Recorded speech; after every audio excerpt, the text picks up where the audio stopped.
Welcome to another episode of the Svarim Shatter podcast. I'm Naki Weinstein. Some programming notes here before the episode. There may be another episode later this week, but if there is, it'll probably be a small talk episode. So otherwise, this will be the final episode until Pesach, and there probably will not be an episode on Chol Hamoed. So the next episode will be after Pesach. And I want to wish everyone a Chag Kosher V'Sameach and a good Yom Tov. To sponsor an episode of the podcast or to support the podcast, please email me svarimchatter@gmail.com, or you can find the link and information in the show's notes, and many have done so, especially since the 5-year anniversary episode, so I do appreciate that, and thank you. You can also find the link in the show's notes to subscribe to the Svarim Shatter WhatsApp community, where I post new Svarim, books, book deals, and so on. And also, if you can subscribe to the podcast and rate and review the podcast wherever it is that you listen, Apple, Spotify, 24/6. I really appreciate that. And with that, enjoy the episode. Hi, everyone. Welcome to another edition of the Svarim Shatter podcast. On this episode of the podcast, I'm going to be joined by Professor Edward Berenson, who is Professor of History and French Studies and the Director of the Institute of French Studies at New York University, NYU. And we'll be discussing his book titled The Accusation, Blood Libel in an American Town, which is about the little hamlet, little village of Massena, New York, all the way north New York, and there was a blood libel in 1928. So you'll learn a little bit about that. So thank you, Professor Berenson, for joining me. Happy to be here. Let's start off. Tell the listeners a little bit about yourself and your background. Sure. So I'm a historian, and I have been at this for a long time, about 40 years. And I have written a number of books on a variety of different subjects. And so in the course of my work, I decided that it would be fun, well, not necessarily fun given the topic, but it would be interesting to write about something that involved my family.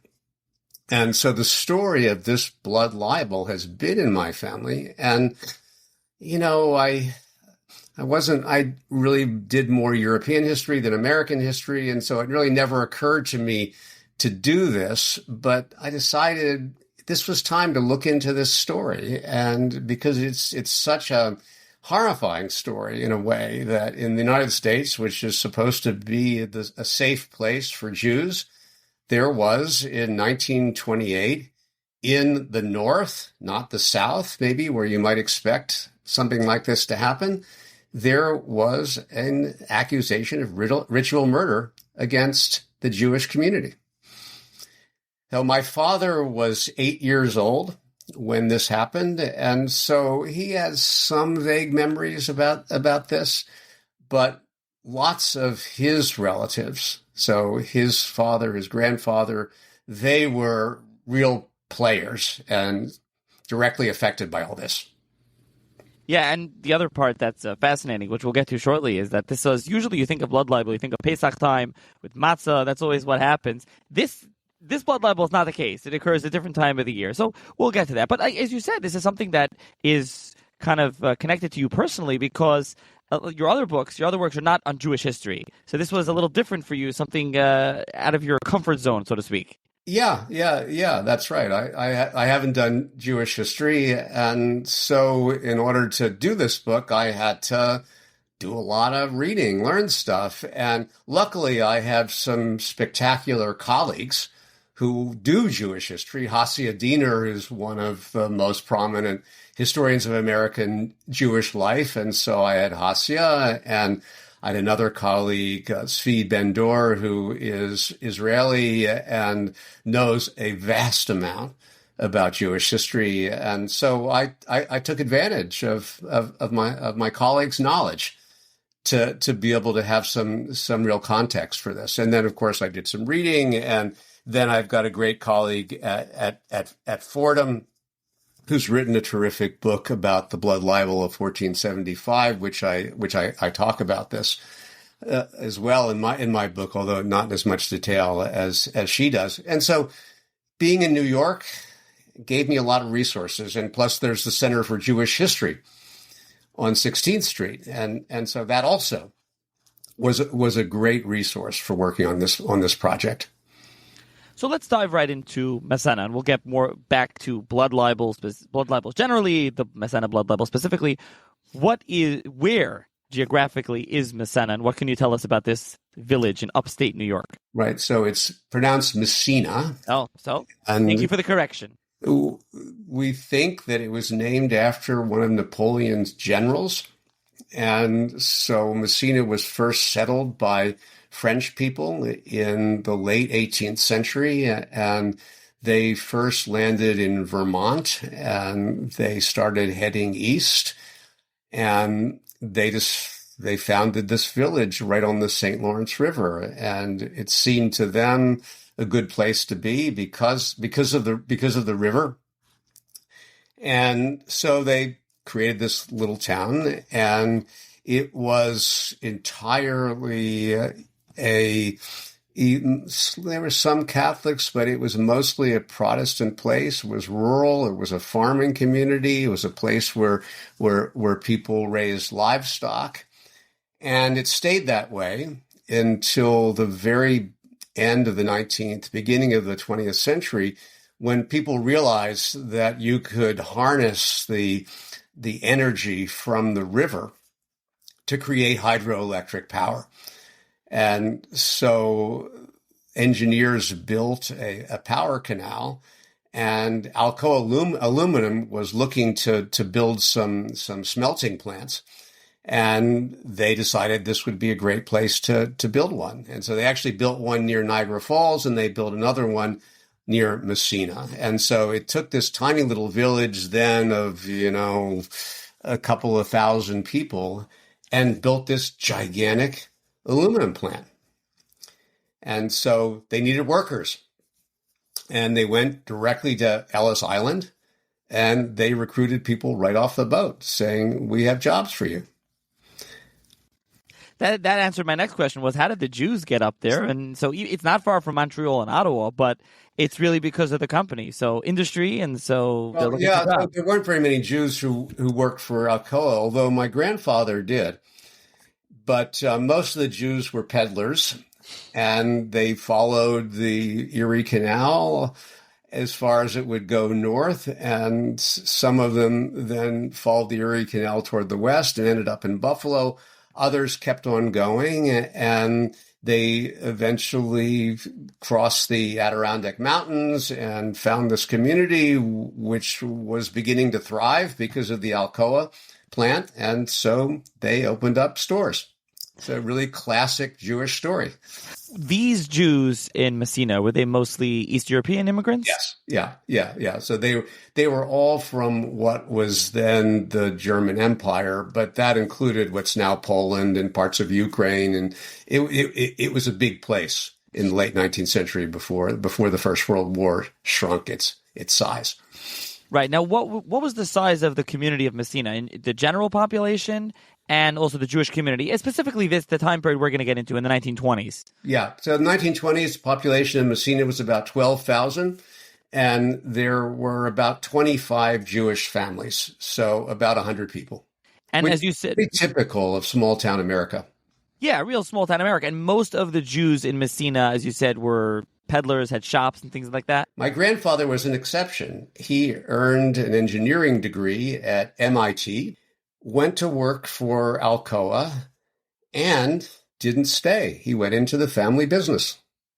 So that's also a really interesting story about the Jews of Massena, several of whom were very well educated. One of my father's uncles was a graduate of Cornell, and he too went into the family business. So even though they went to get these top end educations, they gave it up? They gave it up because it was what you did. You went into the family business. One of my father's very best friends had a law degree from Yale. He went back to Massena to run his family's junk business. With a Yale law degree. Wow, amazing. With a Yale law degree. So that really tells you something, I think, really important about Jewish family life. And if the family had a business, that's what you were expected to do. You were expected to stay there, and you were expected to take over the business regardless of your academic credentials. Right, but despite that, they want either the family wanted their kids or they themselves. They wanted to go to top-end universities, get those degrees, and then they went right back into the junk business or the shop, the grocery, whatever it was. Right. And so that too is really part of Jewish culture then. So education was highly valued, of course, But it just because you went to MIT or you went to Yale didn't mean you were going to become a lawyer or even an engineer with an MIT degree. And so you got the education, which was an important part of Jewish culture, of course, but then so was working for the family business.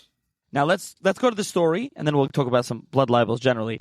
September 22nd, 1928. What happens? On that day, a little girl, 4 years old, named Barbara Griffith, was playing with her brother and some friends, and at dinner time, she didn't come home. So that's also interesting. So a 4-year-old kid was allowed to go out and play without parental supervision. Right? It was a small town. It was considered safe by everybody. And so it was 6 p.m. It was dinner time. It was getting dark. It's late September. And Barbara didn't come home. So her father then went out into the woods surrounding the town, and he sent his son out and his son's friends, and they looked for Barbara and they couldn't find her. And he called the dad called the police, and he called the firefighters, and there were eventually in this town of 12,000 people, 300 people looking for Barbara. And they couldn't find her. And at some point during the night, and we don't know exactly when, and we don't know exactly who floated the horrifying idea that Barbara was missing because the Jews had kidnapped her and killed her and used her for their ritual purposes. Now, of course, we know that blood libels in Europe tended to take place around Passover because of the legend that the Jews needed Christian blood to make matzah. And so this was a community that didn't know anything about that. But they did know that it was a Jewish holiday. It was Yom Kippur that weekend. And so that's how they made the connection. It seemed, that's at least my hypothesis. So they knew that capturing Christian children had something to do with Jewish holidays. It was Yom Kippur, and so therefore they made the connection.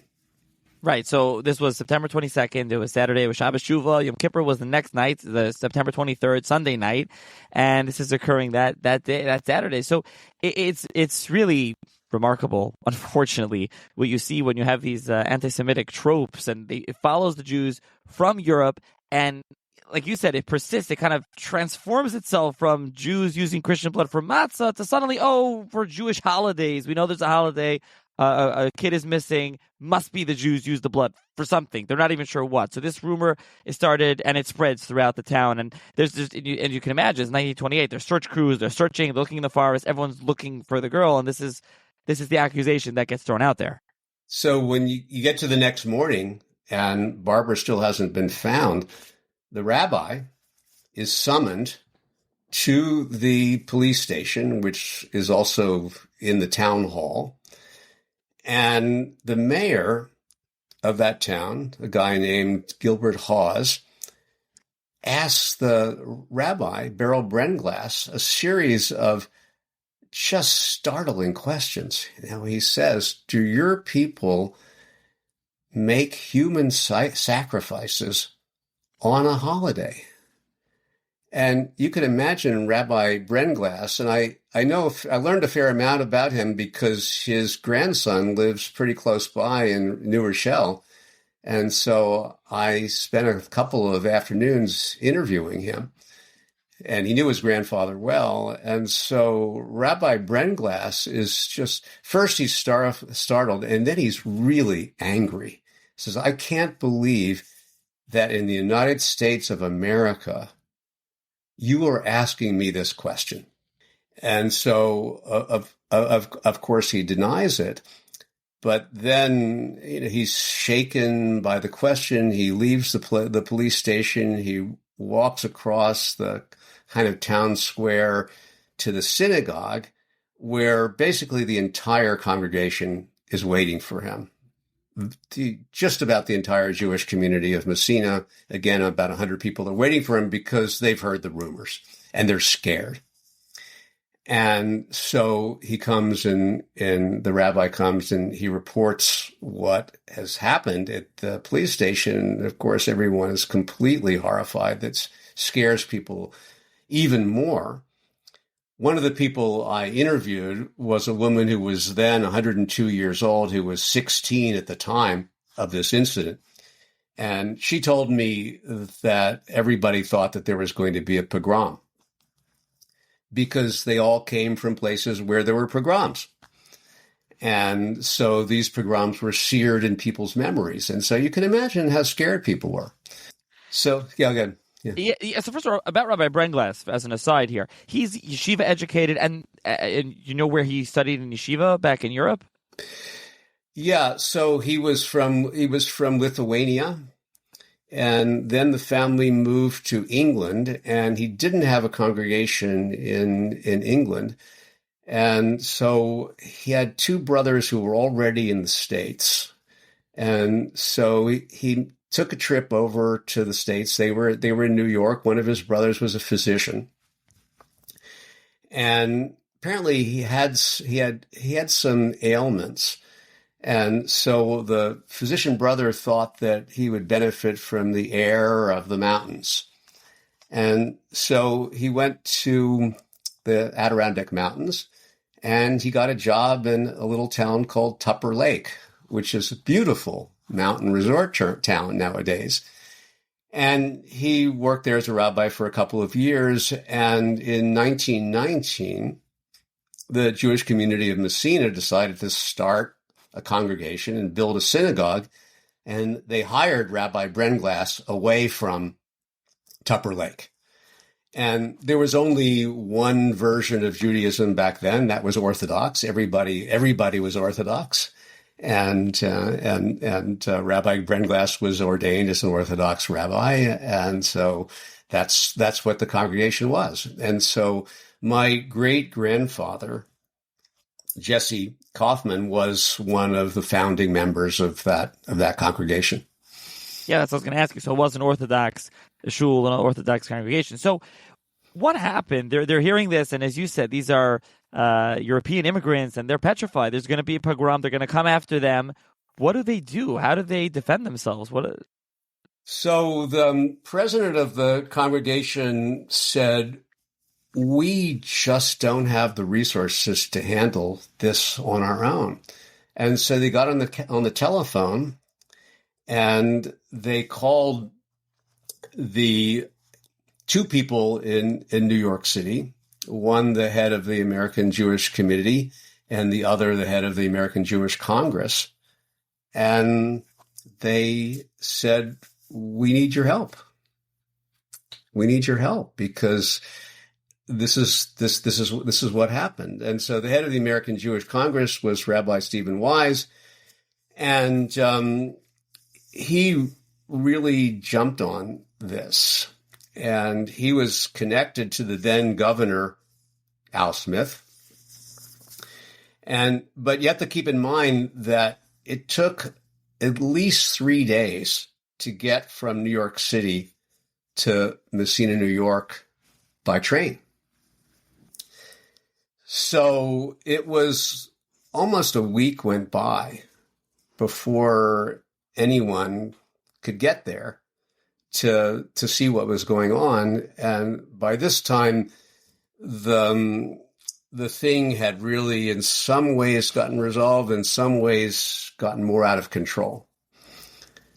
And we're going to get to that in a minute. I realized that we did skip saying who was blamed for the blood libel. I mean, we said it was the Jews, but first, who was there a specific person in the Jewish community they went after? You mentioned the rabbi, but first they went after somebody else, somebody in the Jewish community, right? That they wanted to extract a confession from, so to speak. Yeah, well, yeah. So there were a couple of people. So there was a young man who we would now say had an intellectual disability, and so they interrogated him and came to the conclusion pretty quickly that he didn't really know anything about this. And then there was another man who actually worked for Alcoa, who was not very involved in the Jewish community. He didn't go to synagogue. I'm pretty sure, if my memory is right, his wife was not Jewish, so he wasn't very connected, and so he didn't know anything. But he actually made the situation worse because he was asked, "Well, did Jews do this kind of thing?" And he said, "Well, maybe." I mean, he is sadly, and the same thing with the young man with intellectual disabilities. It became clear to the interrogators, the policemen, that he wasn't responsible, but his answers were vague enough as to give the impression that maybe there was something to this. And so that's why they went and interviewed the rabbi. Well, not interviewed is much too polite a word. Interrogated this poor man. Yeah, so let's leave the listeners in suspense a little bit more about what happens, and we'll return to the outcome, and then what actually was reported in the press, etc. But you do spend some time in the book discussing blood libels in general, and especially blood libels in the modern period and blood libels in America. So if you want to give a little bit of an overview, as you mentioned before, your colleague at Fordham, Magda Tedder, I believe you're referring to, and I did have her on the podcast a number of years ago. She has a big book on blood libel. She's actually coming out with a small one now also. So, but if you want to just give an overview on blood libels and especially as it applies to here, blood libels in the modern period. Yeah. So there were a number of cases of ritual murder accusation in the medieval period, and I'll go through those pretty quickly. The first one happened in England, and then there was one in France, and there was another one in England, and then the one that Magda Tedder wrote about was in what's now Italy, but then it was part of the German-speaking Europe, and it was in Trent. And in that case, a 2-year-old boy was found, as the body of a 2-year-old boy was found, and so the relatively large number of Jews of this community were accused of killing him using his blood for ritual purposes, and then you still use judicial torture. And so the several members of the Jewish community were tortured until they confessed to what the magistrates believed had happened. And so they had a script in mind from the earlier blood libels. And so during the Protestant Reformation, the number of blood libels really receded because the main villain was seen as witches and witchcraft rather than Jews, and then the Protestants in general were heretics, and so you had, especially Catholic Europeans had plenty of villains, and so they didn't really need the Jews so much.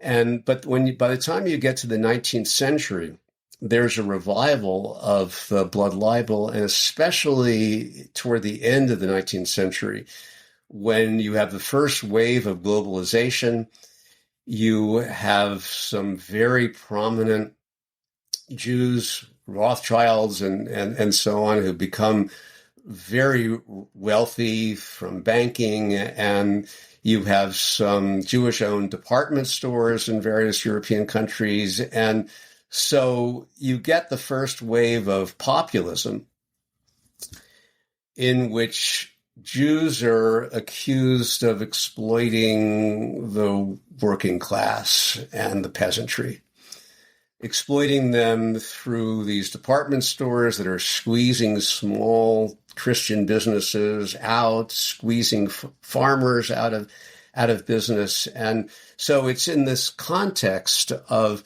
the development of industrial and commercial capitalism, when, of course, most of those who were the captains of industry, as we all know, were Christians.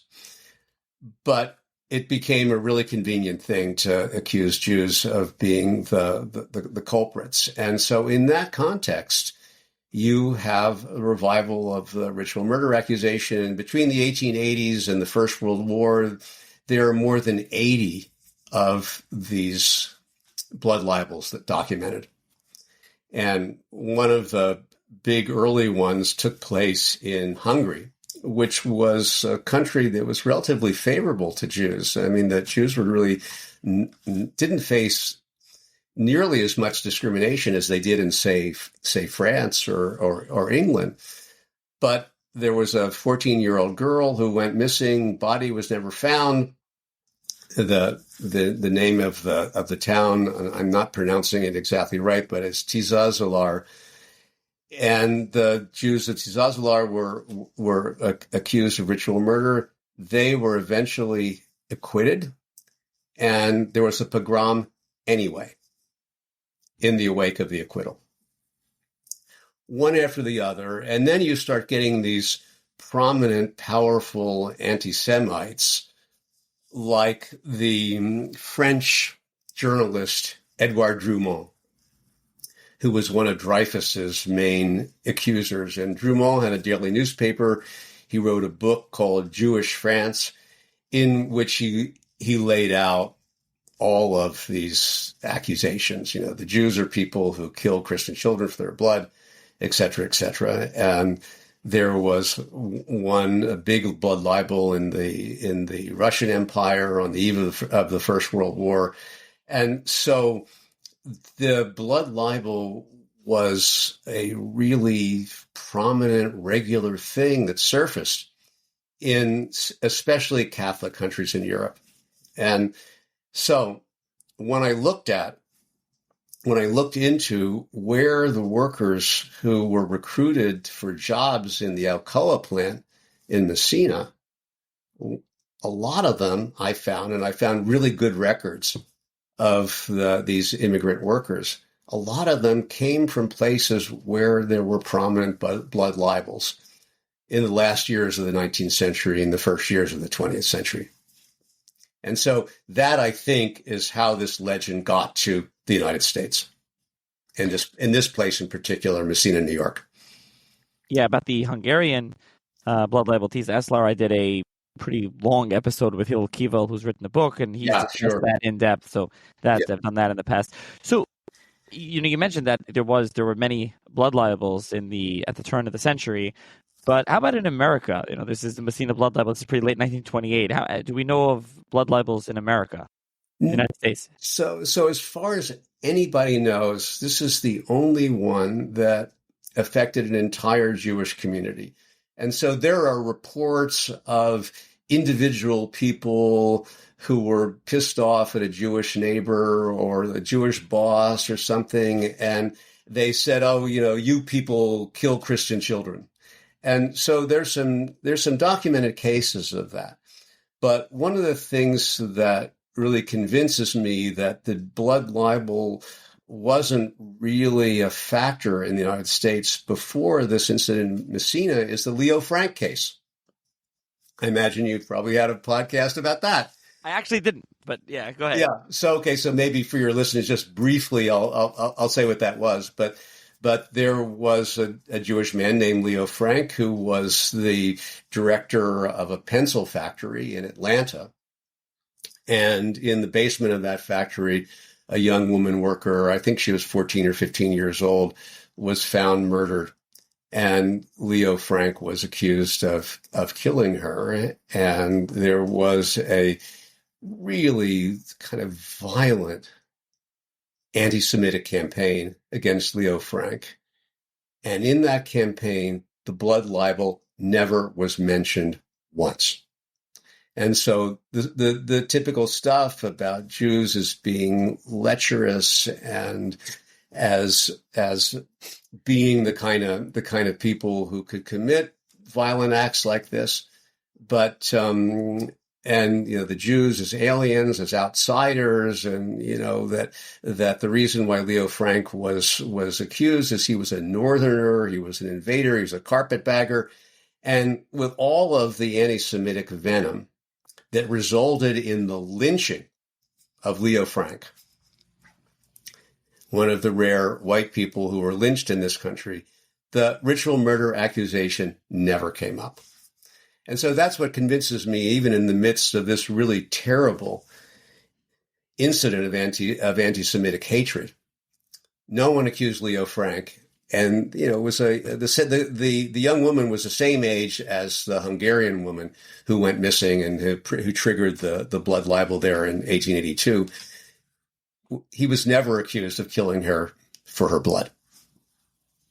But back to Massena, you have a chapter in the book chapter 4, the Massena case and American anti-Semitism, and what role the KKK and Henry Ford and others perhaps played in this blood libel. Yeah. So I don't want to argue that there was no anti-Semitism in the United States. It was just that the anti-Semitism didn't take this particularly ugly form of accusing Jews as being murderers of little kids, of babies, toddlers, and young men and young women. And so the anti-Semitism tended to be discriminatory, that we don't want you to vacation in the same places where we vacation.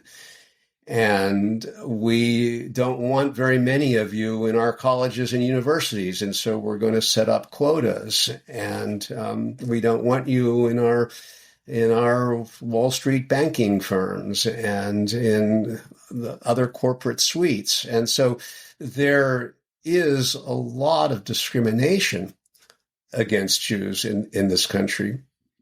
But it's more it's more that we don't want to interact with you on a plane of, we meaning Christians, of course, don't want to interact with you on a plane of equality. We don't want to have to rub shoulders with you, but we don't see you as an inferior race that is in some way polluting the blood of our country.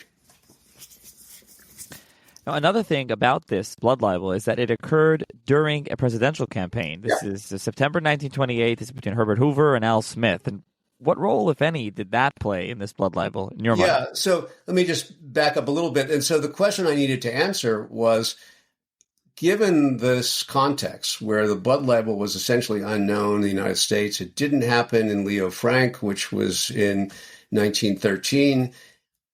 Why did it happen in this little town of Massena, right? And so the first answer has to do with what I mentioned a couple of minutes ago, that the workers who were recruited off the boat in Ellis Island had mostly come from places, or lots of them come from places in Europe where the blood libel was common and would have been well known, and they would have been really familiar with it.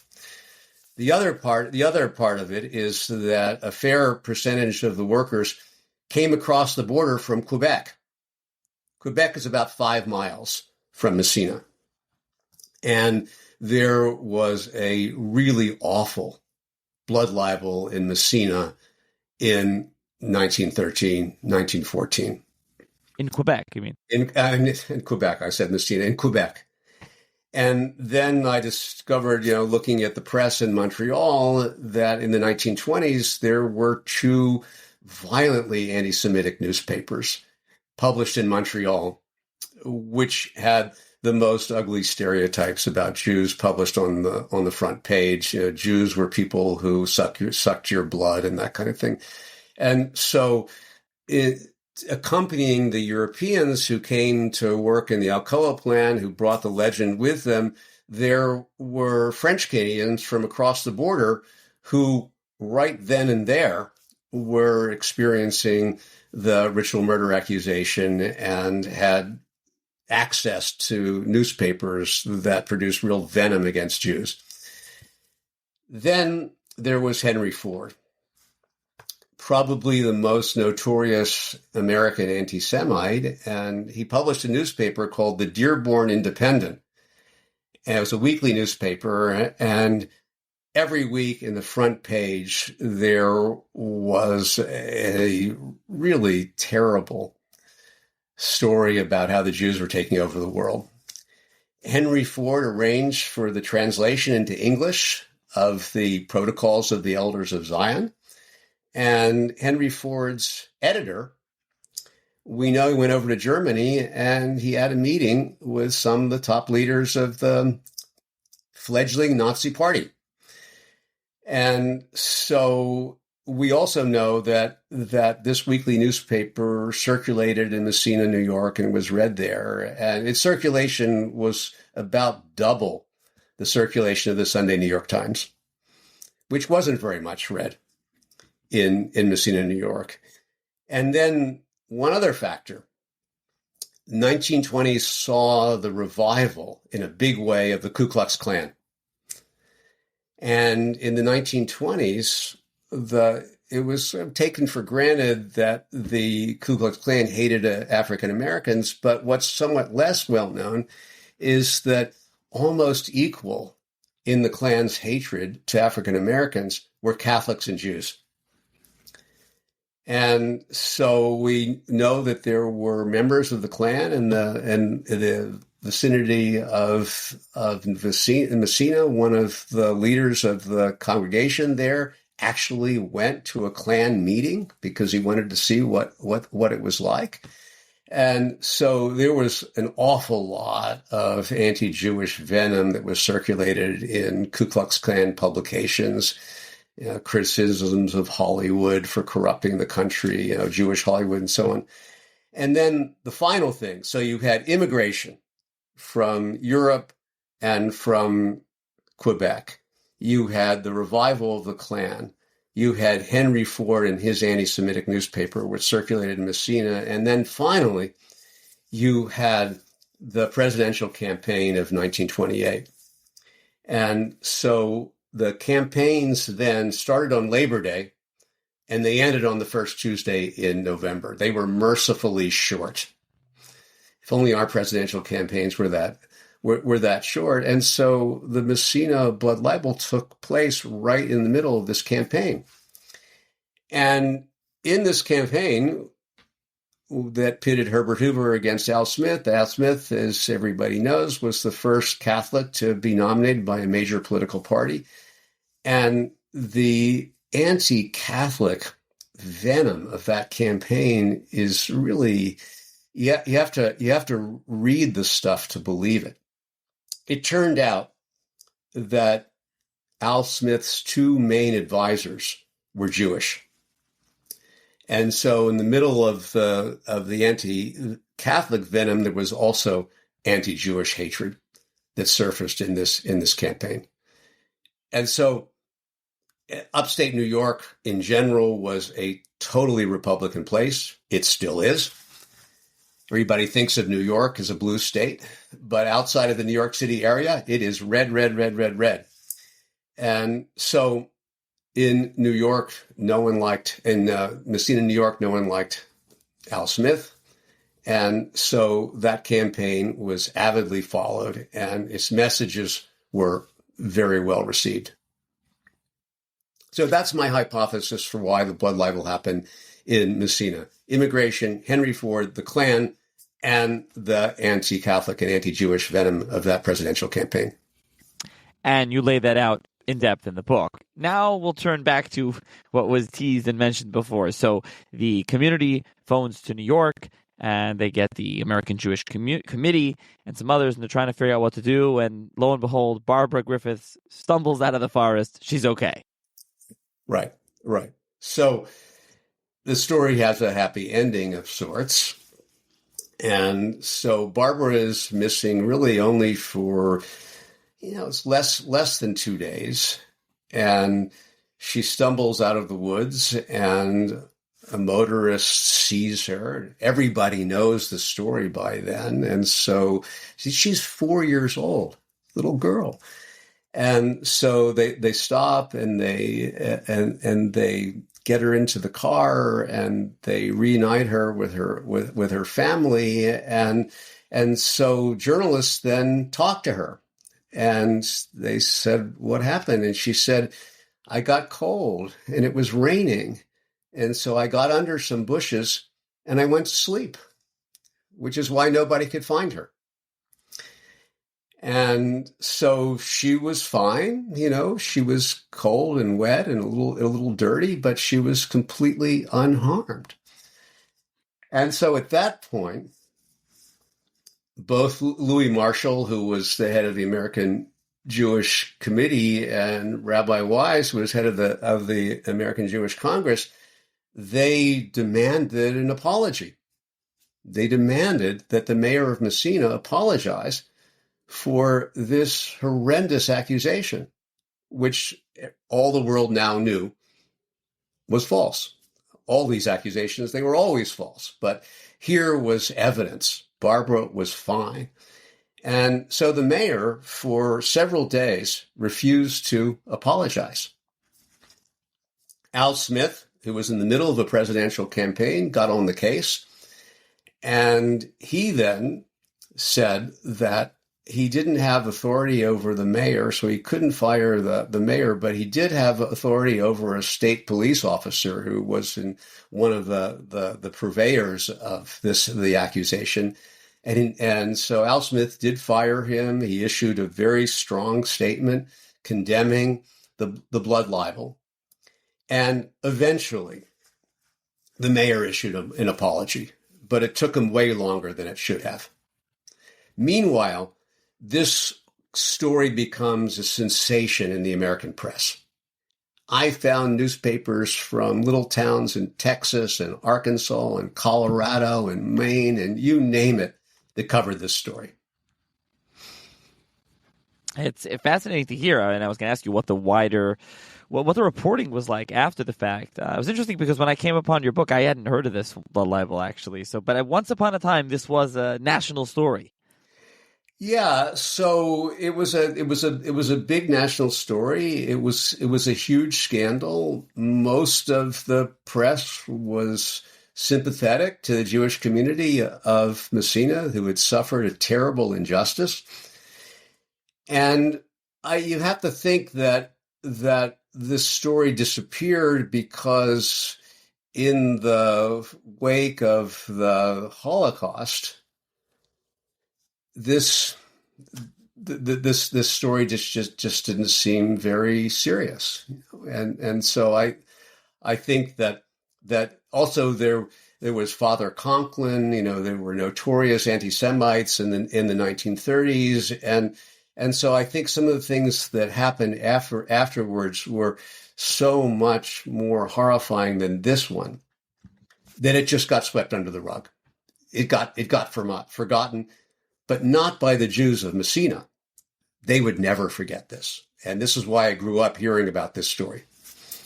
Yeah, what was the aftermath of this? And what was its lasting impact and legacy on the Jews of Massena? Yeah, so the first thing that happened is that the Christian community accused the Jews of making a big deal out of nothing. And they actually began a boycott of the Jewish stores, which lasted for about 3 weeks before it finally subsided, because so many of the stores were owned by Jews, you had to shop there. But the first impulse was to blame the Jews in a way. And so that's one reason, I think, why the Jews of Massena, who were really shaken by this, and then on top of it, to be accused of making a mountain out of a molehill, that was, to add insult to injury. And so the Jews of Massena would never forget this. And so then when I went to Massena, when I was doing research for this book, every Jewish person I talked to knew something about this. Every non-Jewish person I talked to knew nothing about this. Nothing.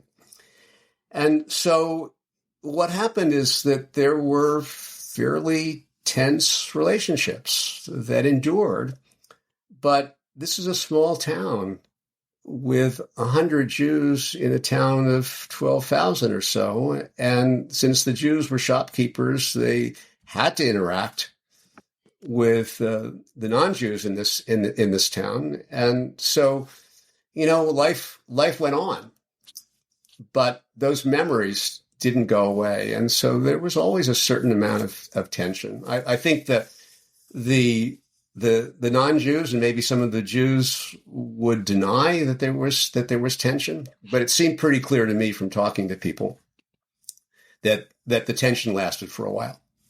Otherwise, the story would have been forgotten by everybody.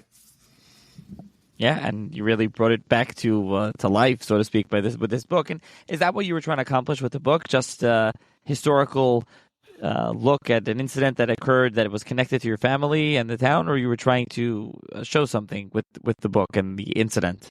Well, it was both things. So it was personal for me because it involved my story and my family, but there was a much bigger story about the nature of anti-Semitism, the differences between the kind of anti-Semitism that you saw in Europe and in the United States.